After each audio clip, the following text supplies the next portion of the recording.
The night sky looked normal above Earth, filled with stars that seemed far and harmless. But the peace was broken when the stars themselves began to move. At first, only astronomers noticed strange shifts, signals and shadows blocking the light of distant suns. They warned that something massive was entering the solar system, but no one was ready for what came next. Within hours, fleets of ships larger than mountains appeared at the edge of space. Black silhouettes that covered the stars, silent and unshaken by Earth's defenses. There was no sound, no message, only the crushing presence of thousands of alien vessels surrounding the planet like a steel cage. Humanity had prepared for war against itself for centuries, but no one had prepared for this.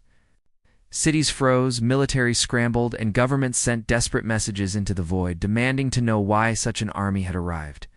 The aliens gave no answer. They only drifted closer, and the silence itself became the loudest threat humanity had ever heard. On the ground, fear spread like fire. Families gathered in front of screens watching live broadcasts of the ships hovering over the sky. Their surfaces smooth and cold, glowing with lights that no human engineer could understand. The moon was hidden behind alien carriers and satellites, showed images of structures unfolding in orbit, strange machines locking Earth into place. Soldiers stood at bases with weapons ready, though every commander knew their weapons were nothing compared to the force outside. Whispers filled every home, every bunker, every command center. Were they invaders? Were they destroyers? Or were they something worse? The world held its breath as ours passed, waiting for the first strike. But it never came.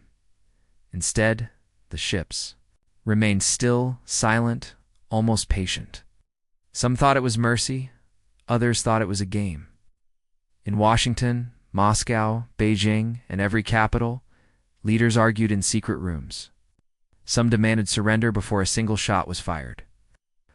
Others screamed for resistance, even if it meant burning together. But no decision mattered, because the aliens finally broke their silence.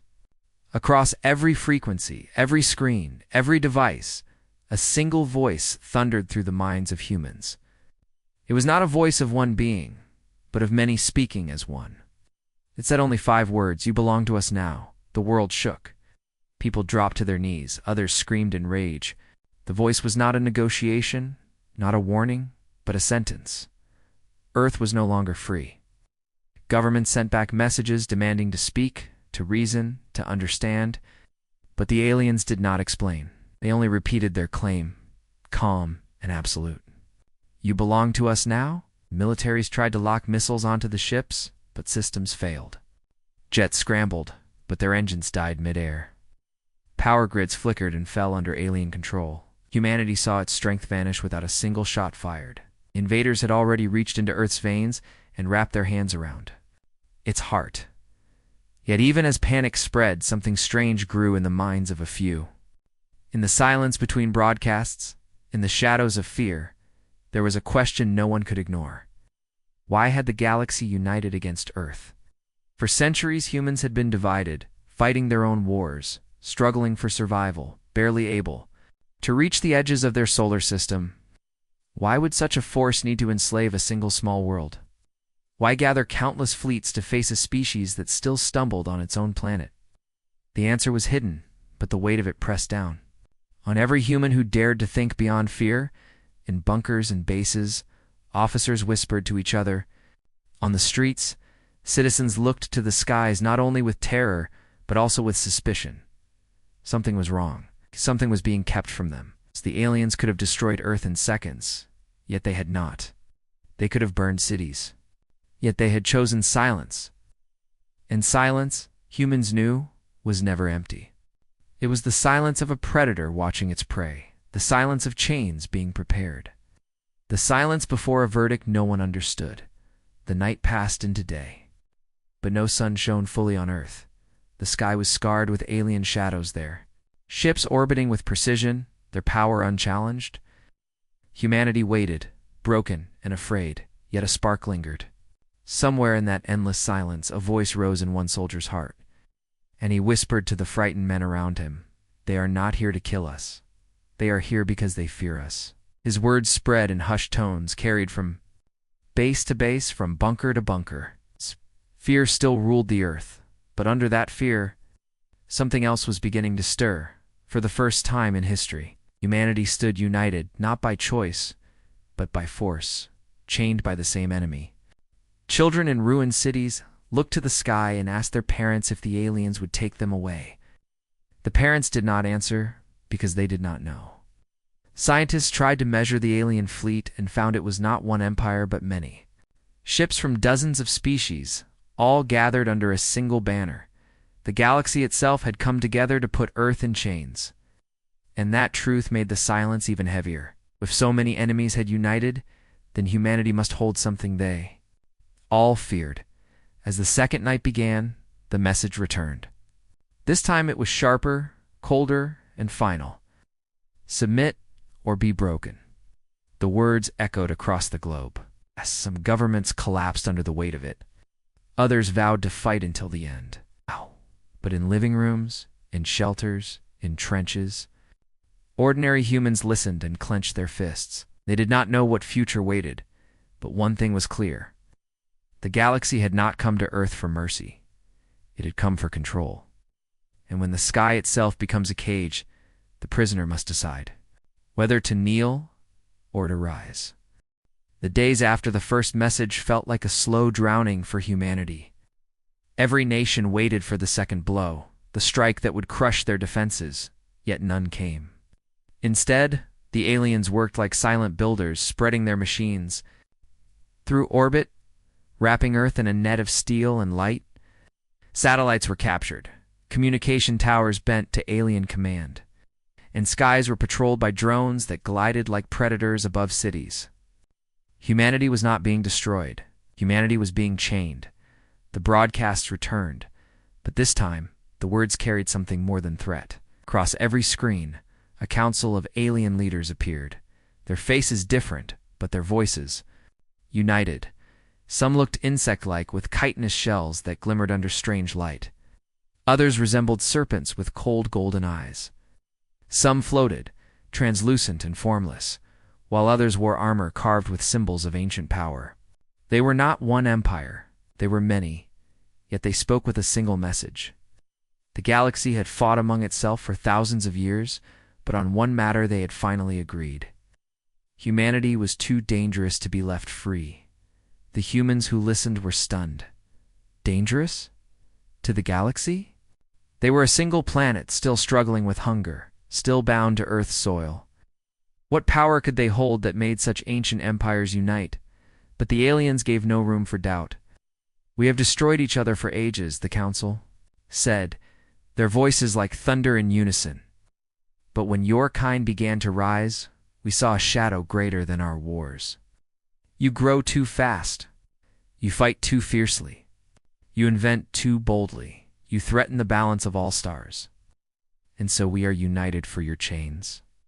Governments demanded explanations, tried to argue, begged to be treated as equals, but the council only watched with cold silence. In the ruins of captured bases, soldiers saw alien overseers walking through corridors as if they already owned the planet. They moved with the confidence of victors, not conquerors, as though Earth's fate was already sealed. Humans were ordered to deliver resources, metals, fuel, food loaded onto alien carriers. Factories were taken, and engineers were forced to work under watchful drones. A new order spread across Earth, one where humans were no longer masters of their own land, and yet something burned quietly beneath the surface. The aliens expected terror. They expected humanity to kneel and break, like so many other species they had conquered. But in the faces of humans, there was something they did not understand. Fear, yes, but also fire. In villages and towns, whispers spread. If they fear us so much, maybe it is because of what we truly are. The idea was dangerous, but it grew stronger with every day. In one of the surrender meetings, human leaders were brought before alien commanders in a chamber built aboard a massive orbital station. The air was heavy, the walls lined with creatures from a dozen worlds, each species older and stronger than mankind. One alien, towering with jagged skin like stone, leaned forward and spoke, Your world has been judged. Do not mistake our mercy for weakness. If you resist, we will burn your sky." But even as the words echoed, a general from Earth stared back without lowering his eyes. His voice was calm, defiant. "You did not come here because we are weak. You came because we are strong. You fear what we will become." The chamber fell silent. The aliens did not answer, but their unease was visible in the twitch of mandibles, the shifting of eyes. The general was dragged away, but his words lingered. He was only one man, but his defiance carried weight. Soon, in the prison cells where humans were held, his words were repeated in whispers. In factories under alien guards, workers muttered them as they labored. Even in homes where families hid from patrols, children whispered them in the dark. "They fear us." Aliens tightened their grip, desperate to crush this spirit. They increased surveillance, punished rebellion, and demanded absolute obedience. But the more they pressed, the more humans watched, studied, and learned. Engineers secretly mapped alien systems. Soldiers taken as captives memorized the way alien weapons worked. Hackers hidden in the shadows traced signals, searching for weaknesses. Humanity bowed outwardly, but inside it was sharpening its mind, storing its rage, waiting.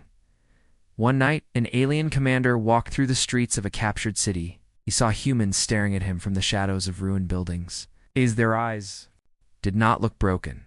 They looked patient. The commander felt a chill, though he did not understand why. Returned to his ship and sent a warning to the council. "They do not bend as others did. They do not break. They endure." His message was ignored. The galaxy believed Earth had been chained, but the truth was different. The chains were not silencing humanity. They were forging it.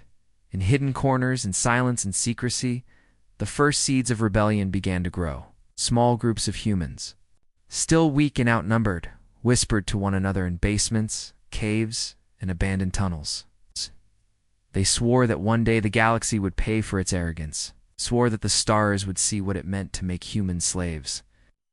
And though the world above them seemed conquered, a storm was quietly gathering below. The chains of alien rule grew heavier with each passing week. Drones floated above cities, their cold eyes scanning every street. Towers of alien steel rose beside human buildings, glowing with strange energy. Work camps spread across the countryside, where men and women were forced to mine resources under the burning sun. Earth's skies were no longer free.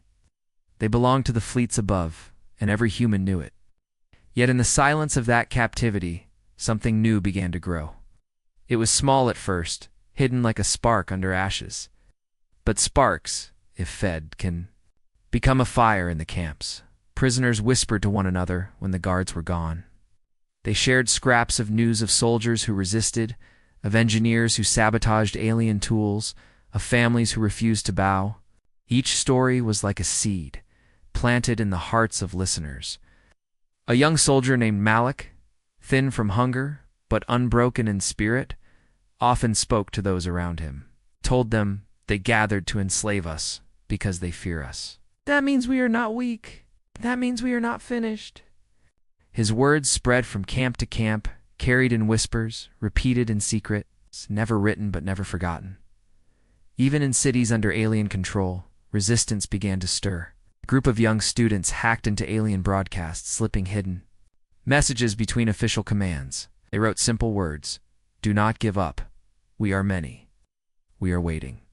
The messages were erased quickly, but not before thousands saw them, and every human who read them felt less alone. In the shadows of despair, the seeds of rebellion pushed deeper into the soil of humanity's heart. The aliens, confident in their control, did not notice at first. They thought humanity was like the other species they had conquered, loud at the beginning, but quick to break. But humans did not break. They watched, they studied, they remembered. In factories, workers learned the patterns of alien drones. In bases, prisoners memorized the guards' patrols. Scientists forced to serve in alien labs secretly recorded the functions of strange machines, storing the knowledge in their minds. Every chain was a lesson. Every order was a chance to learn. Humanity's slavery was not the end. This was the training ground for what would come. One night, in a prison camp, a group of humans sat in the shadows of their barracks. Malik leaned close to his friend Alina, a former engineer, and whispered, "They think they own us, but they are wrong. We are waiting, watching, and one day we will strike." Alina looked at him, her face tired but her eyes sharp. "Strike with what? They have ships, weapons, power, beyond anything we know." Malik smiled faintly. "We will strike with what they cannot understand. We will strike with who we are." Far above, the alien council watched Earth with cold precision. Reports came in from commanders across the planet. The humans were working, the resources were flowing, and the chains seemed strong. Yet here and there, small warnings appeared. A drone destroyed in an alley, a supply line sabotaged, a guard killed in the night. The council dismissed these as accidents, as the desperate acts of a dying race. They did not see what was truly happening. They did not see the roots of rebellion spreading under their feet in one captured city. A daring act lit the first spark into flame. A group of rebels, no more than a dozen, hijacked an alien transport carrying weapons, using stolen tools and sheer courage. They overpowered the guards, took control of the craft, and vanished into the wilderness. The aliens hunted them, scanning forests and mountains, but the rebels slipped away like shadows. Their message spread faster than any patrol could stop. Humans had fought back and won. It was not a great victory, but it was enough. Across the world, people whispered with new hope. The chains were not unbreakable. In the darkness of Earth's night, alien ships glowed above, secret fires burned in hidden places. Families who had lost everything gathered and swore oaths. Soldiers who once served broken governments now pledged themselves to something greater, humanity itself. Scientists, engineers, and hackers formed networks, sharing stolen data, mapping alien weaknesses, dreaming of weapons that could turn the invaders' own power against them. The seeds of rebellion were no longer hidden. They were sprouting, quietly, carefully, but stronger with each passing day. The aliens began to sense it. Patrols grew stricter. Punishments became harsher. Entire towns were threatened with destruction if resistance continued.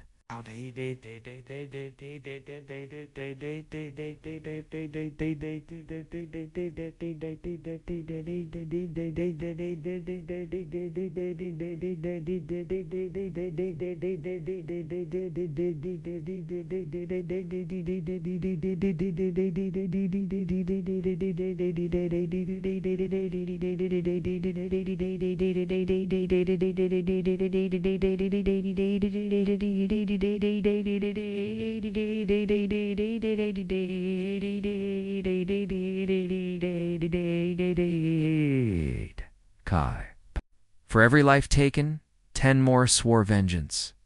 For every building burned, 100 voices promised justice. The council could not understand it. Other species had collapsed under fear. Why did humans grow sharper under it? Why did chains harden them instead of breaking them? In one hidden cave deep in the mountains, Malik and Alina stood before a small group of rebels. Their faces were scarred by labor and hunger, but their eyes shone with something unbreakable. Malik raised his voice, steady and strong. "They believe we are slaves. They believe we are finished. But remember this: every fleet they sent, every ship above us, every empire that joined together did so because of one truth. They fear us, not for what we are now, but for what we can become. And we will show them they were right to fear." The cave echoed with quiet determination, with the sound of chains breaking, not by force, but by will. Humanity had not yet risen, but the seeds had been planted. Seeds that no alien hand could erase. And soon, very soon, those seeds would grow into fire. The silence of hidden resistance could not last forever. Whispers and secret plans had grown into something sharper, something ready to strike. Humanity had watched and waited long enough. The time had come to show the galaxy that chains could not hold them. It began in orbit. The aliens believed their supply fleets were safe, guarded by patrol ships and locked inside coded systems. But in the shadows of Earth's dark side, a group of human hackers and stolen machines waited.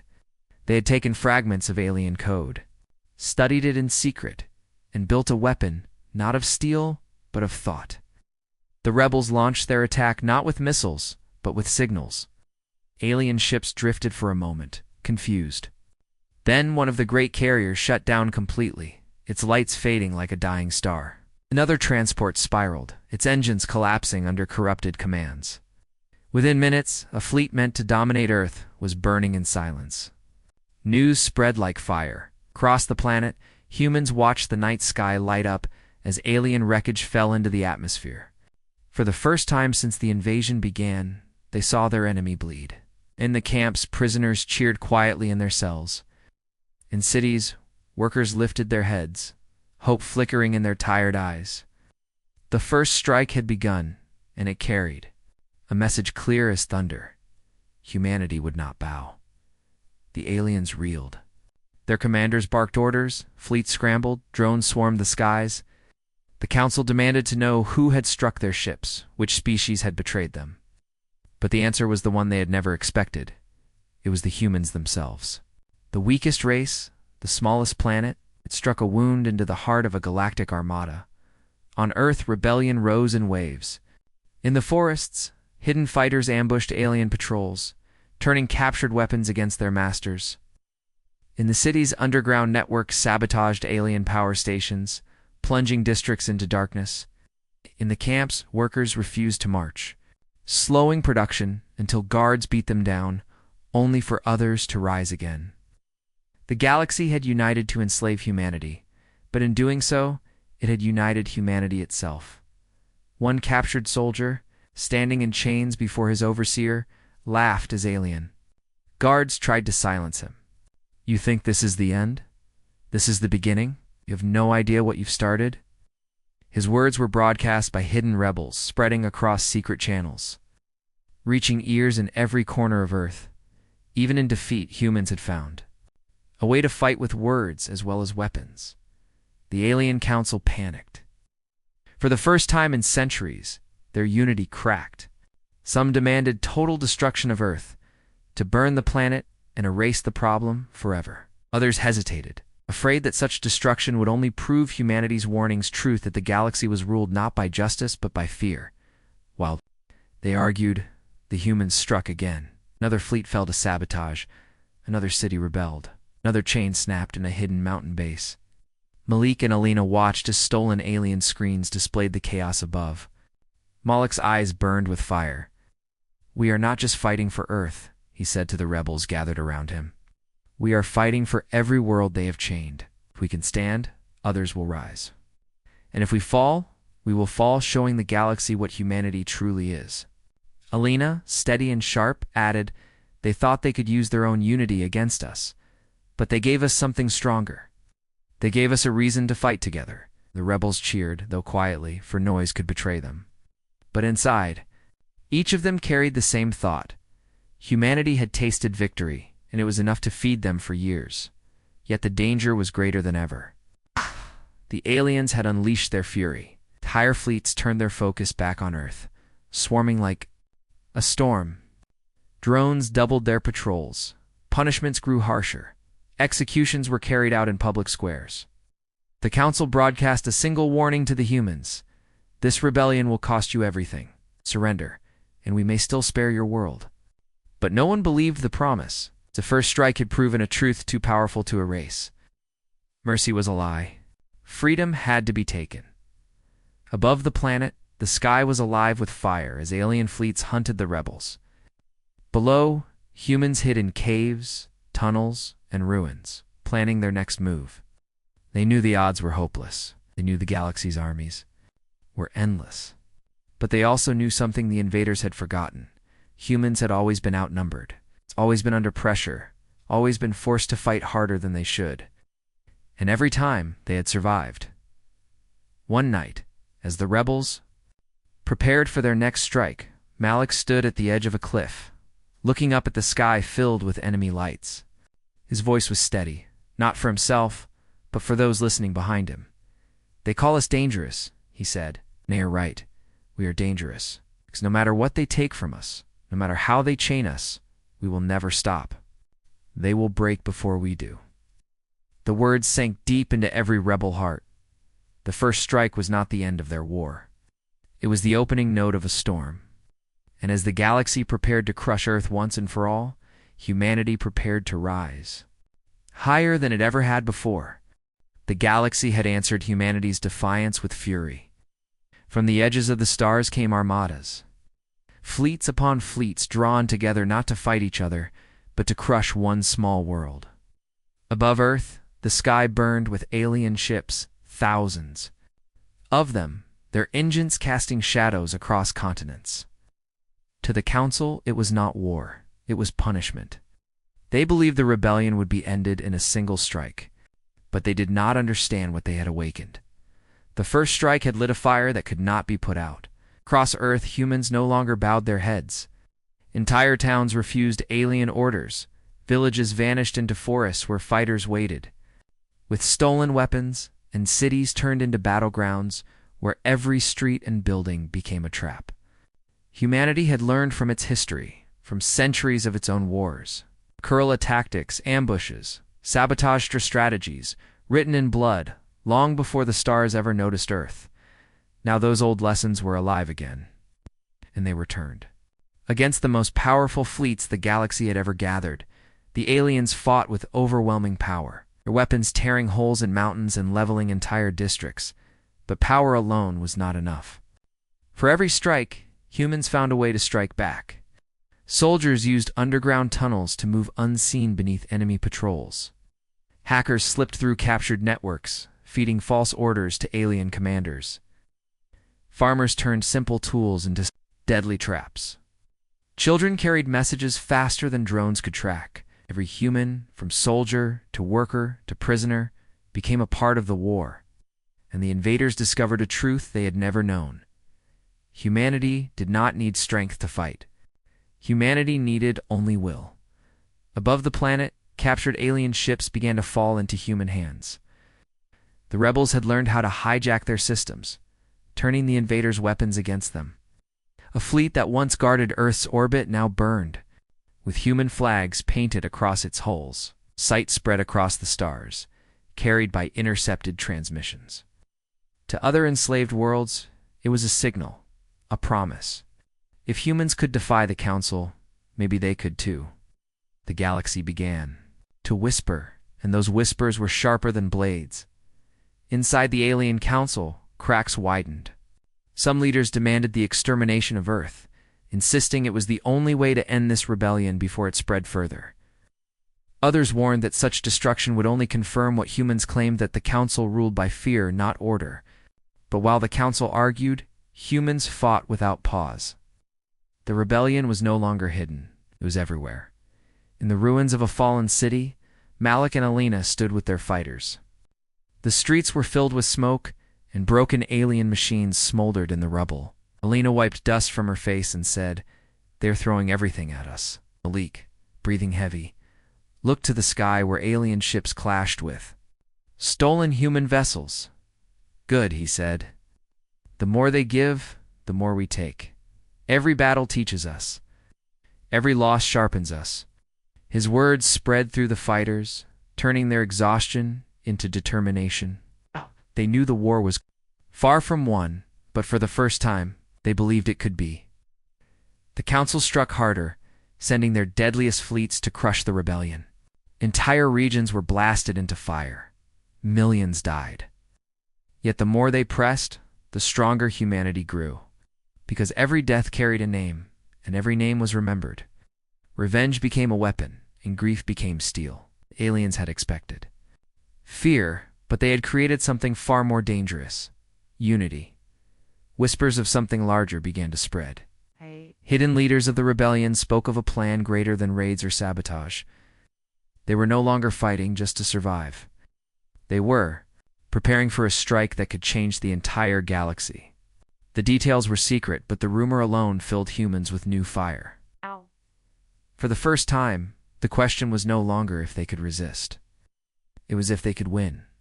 In one intercepted transmission, an alien commander's voice cracked with unease. They should have been broken by now. They should have been ashes, but they fight harder with each blow. It is as if pain makes them stronger. His warning reached the council, but it was met with silence. The truth was dawning on them, though none dared to speak it aloud. They had united to enslave humanity, but in doing so, they had created their greatest enemy. Night after night, humans looked to the skies and saw not only their prison, but also their future. Ships once untouchable were now within reach. Battles once unthinkable were now fought and survived. The tide was not fully turned, but it was moving, slowly, dangerously, toward humanity. On the eve of another great battle, Malik stood before his fighters in the ruins of a captured base. His voice carried through the broken walls, steady and fierce. They came together because they feared us. They were right. We are dangerous. And when this war is done, when the last chain is broken, they will learn what it means to fear not just humanity, but freedom itself. The fighters raised their stolen weapons in silence, their faces lit by firelight. They were no longer rebels. They were the beginning of something greater. The galaxy had gathered to enslave one world. That world was rising, carrying the weight of every species that had ever lived in chains. The turning tide was here, and the council felt it pressing against them. For the first time in history, the galaxy trembled not at each other, but at humanity. The war that began with whispers now roared across the stars. What the alien council had thought would be a quick enslavement had become a nightmare. Earth, once small and weak, had risen with a fury that no empire could contain. Fleets burned. In orbit, cities rose from rubble. The tide had turned. And the galaxy was beginning to understand that humanity would not kneel. The final battles came swiftly. Alien armadas gathered one last time, their ships blotting out the sun, their weapons ready to end Earth forever. But waiting for them was not the broken planet they expected. Waiting for them was a species that had studied every weakness, stolen every weapon, and sharpened itself against every chain. The rebels were no longer scattered fighters hiding in caves. They commanded captured warships, controlled hacked systems, and carried the will of billions who refused to die as slaves. In orbit, the sky exploded with fire. Human-controlled ships slammed into alien fleets, using reckless tactics no other species would dare. Carriers became rams, frigates became torpedoes, and every explosion took a piece of the enemy down with it. Alien commanders shouted in panic as their formations shattered. They had the numbers, but the humans had something greater, the refusal to surrender, even at the cost of their own lives. On the ground, battles raged in every city and camp. Workers who once marched under guard now rose with stolen weapons. Scientists who were forced to serve in alien labs turned their knowledge into sabotage. Children carried messages through ruins, dodging drones faster than machines could track. Every human became a fighter, and the invaders realized with horror that they were not facing armies. They were facing an entire species at war. Inside the alien council, fear spread like disease. Reports came from every front, fleets destroyed, planets lost, allies questioning their unity. For the first time in thousands of years, the galaxy's rulers felt doubt. A voice trembled in the council chamber. They cannot be defeated. Every blow makes them stronger. Every loss feeds their fire. But it was too late to turn back. The war had already been decided. In the heart of the rebellion, Malik and Alina stood aboard a captured command ship. Round them, screens glowed with images of battles unfolding across Earth and beyond. Malik's face was scarred, his uniform torn, but his eyes burned with the same fire that had carried him from a prison camp to the front lines. "This is it," he said quietly. "One last strike, and the galaxy will see who holds the chains." Now, Alina nodded, her hands steady on the controls. "And let's break them all." The final strike was not a weapon of destruction, but a weapon of truth. The rebels seized control of the Council's own broadcast systems, sending a message across every world, every fleet, every species. The face of humanity appeared on screens, battered but unbroken, and Malik's voice carried across the stars. "You united to enslave us. You believed our chains would make us weak. But you were wrong. Your chains have forged us. Your fear has made us strong. And now we hold your fate. The words rang like thunder. On planets where species lived in silence under alien rule, heads lifted. In camps across the galaxy, slaves whispered the message to one another. In the council chamber itself, the alien leaders sat frozen, unable to deny the truth. The galaxy had united against one small world. But now that world had risen to stand over them all. The fighting did not stop at once, but the tide was unstoppable. Fleets broke apart, commanders surrendered, and once proud empires bent under the weight of their own fear. Humanity stood on the ashes of war, bloodied but unbroken, and the galaxy stared in silence. On Earth, as dawn broke over cities scarred by battle, survivors emerged from the ruins. Children looked to the sky where alien ships once ruled and now saw only freedom. Families wept for those lost, but their tears carried pride as well as grief. The war had cost everything, but it had given something greater in return.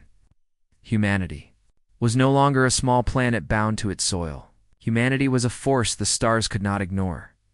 In a quiet moment aboard the captured command ship, Malik stood at the window, staring at the endless dark of space. Elena joined him, her voice soft, but steady. They will never forget this. Malik nodded slowly. Good. Let them remember. Let them remember that we were the ones they feared. Let them remember that we were the ones they tried to break. Let them remember that we were the ones who chose our own fate. The galaxy had once united to enslave Earth. Now, humanity stood with the power to decide the destiny of those who had chained them. For the first time in history, the balance of the stars had shifted. And in that silence after war, one truth was clear. Humanity had not only survived, humanity had won.